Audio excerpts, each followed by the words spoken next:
안녕하세요. 손배가 압류를 잡자 손에 손잡고 운영위원 윤지영 변호사입니다.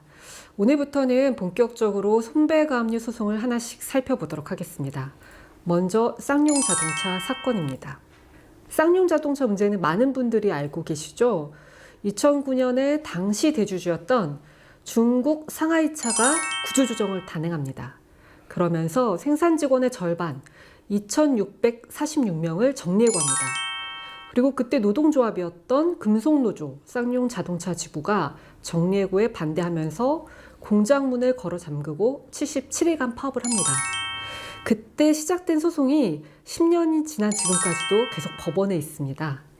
크게 두 가지인데요. 하나는 회사가 제기한 소, 그리고 다른 하나는 국가가 제기한 소입니다. 오늘은 먼저 회사가 제기한 소부터 살펴보도록 하겠습니다. 파업이 끝난 이듬해 2010년이죠. 회사는 노조 그리고 해고 노동자 148명을 상대로 손해배상을 청구합니다. 정리해고 반대 파업 때문에 파업 기간 동안 차량을 생산하지 못했다. 그리고 공장 안 기계가 파손되었다. 등등의 이유를 가지고 100억 원을 청구합니다. 이 사건에서는 다양한 쟁점이 있었지만 특히 정리해고에 반대하는 파업이 정당한가가 굉장히 중요한 쟁점이 됐어요. 법원은 이렇게 판단을 합니다. 정리해고는 경영자가 알아서 판단할 사항이다. 따라서 노동조합은 이에 간섭할 수 없다. 정리해고를 가지고 교섭을 할 수도 없다. 그렇기 때문에 정리해고에 반대하는 파업도 할 수 없다. 따라서 정리해고에 반대하는 파업은 불법이다.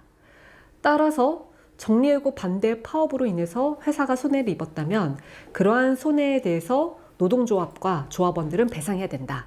이러한 전제로 법원은 노조와 조합원들에게 33억 원을 배상하라고 판결했습니다.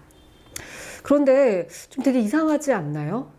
사실 계속 일을 할 것인가는 가장 중요한 노동 조건이기도 하죠.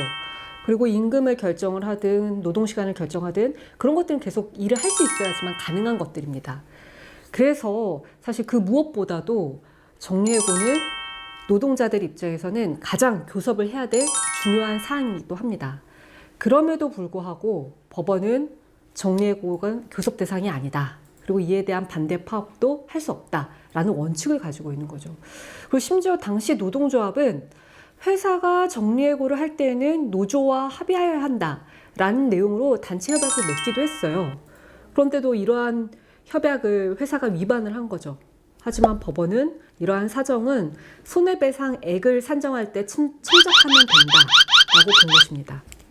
사실 당시 대주주인 상하이차는 쌍용자동차의 기술만 빼먹고 먹튀하려는 의혹이 있었어요. 실제로 구조조정을 위해서 의도적으로 회계장부를 조작했기도 했고요. 이건 제가 그냥 지어낸 얘기는 아닙니다. 법원 판결을 통해서 확인이 된 사실입니다. 사실 회계장부 조작이 없었다면 구조조정도 없었겠죠. 당연히 정리해고도 없었겠죠. 그리고 그에 반대하는 파업도 없을 것입니다.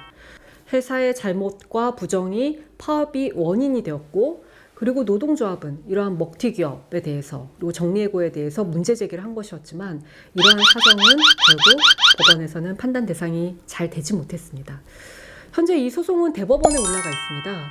소송 기간이 길어지면서 지연이자가 원금보다 더 커졌어요. 그래서 원금은 33억 원인데 지연이자만 현재 50억 원이 넘는 상황입니다.